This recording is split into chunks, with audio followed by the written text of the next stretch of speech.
جنايات، اكو جنايات مهمه واكو جنايات هيك قسمت بالوسط القضائي حقيقه. نعم. الصك بلا رصيد جنحه قابله للكفاله. عاده قاضي التحقيق يتريث في اطلاق صراحه في كفاله للمتهم في جريمه الصك بدون رصيد حتى يستكمل كافه الاجراءات. نعم. واقصد بكافه الاجراءات ان تدون اقواله قضائيا، لانه حقيقه هو بالجنح ممكن تدوين اقواله من قبل المحقق العدلي او المحقق القضائي. الهدف من هذا الموضوع هو انه حتى يحلف اليمين. نعم. للمشتكي والشهود فيما اذا اكو شهود، ويدون اقواله قضائيا تستكمل الاجراءات كامله. ربط طبعات الاصابع مثلا كنا ندور، القضاة يدورون هذا الموضوع. نعم. وتكمل لحد الاحاله. انذاك ممكن يطلع بكفاله. نعم. قاضي التحقيق للمتهم اذا توفرت اسبابها. الكفاله يعني هنا شلون يتم تقديرها؟ بالحقيقه يعني بالمبلغ يعني او بمبلغ نعم. الصك. نعم. نعم.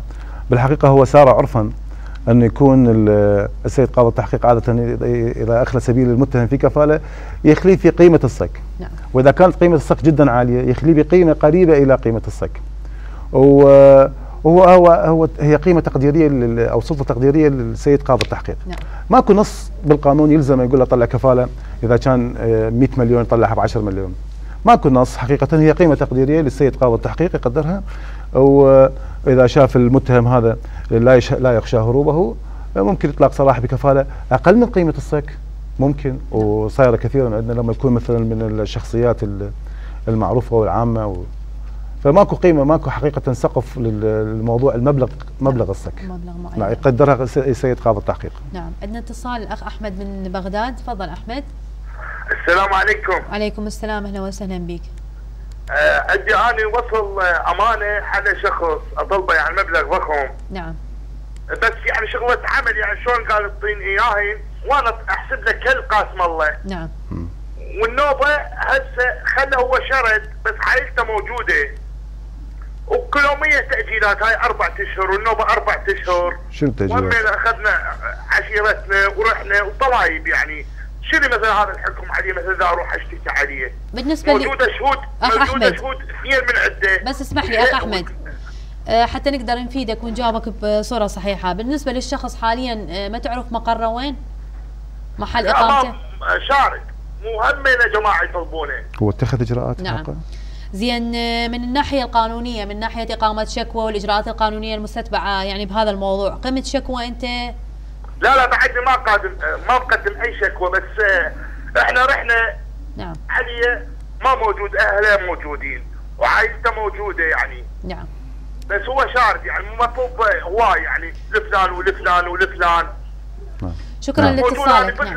بس الامانه شاهد اخوه من ضمنها. نعم. وشاهد نسيبنا ابن عمنا موجود يعني من ضمن وصل الامانه شاهد.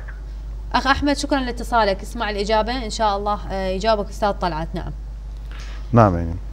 يعني يبدو انه الاخ احمد منطي فلوس لهذا الشخص على سبيل العمل. نعم. مقابل فائده حسب ما تفضل هو به، وهذا يعد اتفاق، يعد عقد.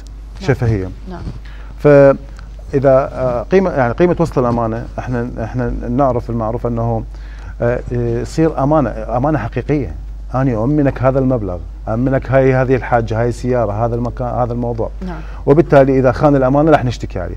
هنا هو باطن الموضوع بعمل، باتفاق على فائدة معينة من جراء عمل معين، وأخل بهذا العمل، أخل بهذا الاتفاق، يستحق من عند رأس المال لا بأس أن يستخدم الوثيقة الطاهية اللي هي وصل الأمانة ويقيم بها، لأنه الناس درجة عند الناس أنه يأخذون وصل أمانة أو صك. نعم. من باب الضمان لأموالهم.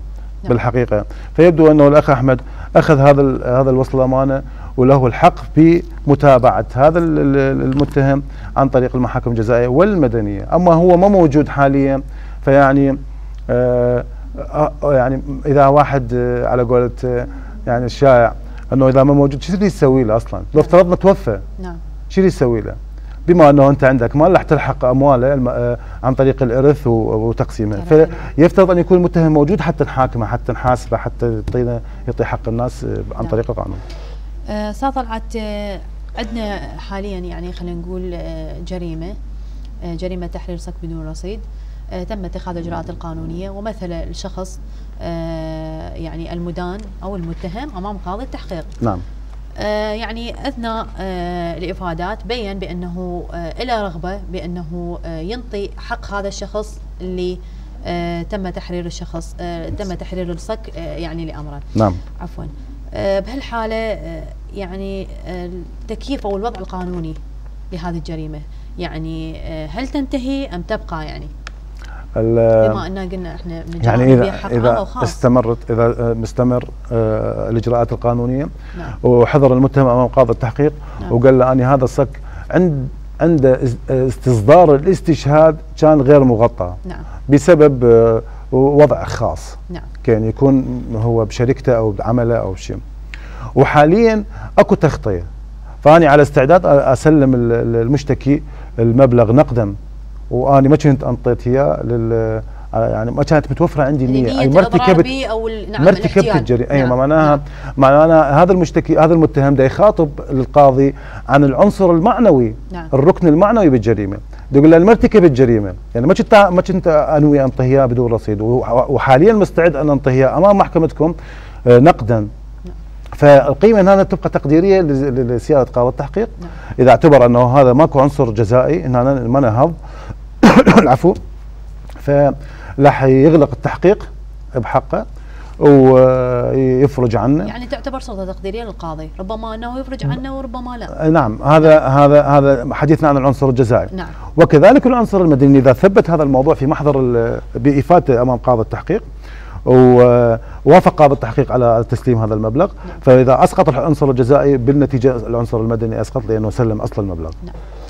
طبعا استاذ طلعت احنا داركنا الوقت، وايضا كان عندنا اليوم كم هائل من الاتصالات حقيقه، يعني حتى كان من المفترض انه هناك الكثير من الاسئله اللي باقيه حتى اطرحها لحضرتك، لكنه داهمنا الوقت حقيقه. في نهايه حلقتنا لهذا اليوم اشكر المحقق القضائي الاقدم والمحامي طلعت ستار القيسي. اهلا وسهلا بك. بس يصلح محقق قضائي اقدم سابقا. نعم. متقاعد حاليا. نعم سابقا. اهلا وسهلا. تشرفت جدا بكم، شكرا جزيلا. الله يبارك فيك. وانتم اعزائي المشاهدين في نهايه حلقتنا لهذا اليوم نامل ان نلتقيكم في حلقات قادمه. الى اللقاء.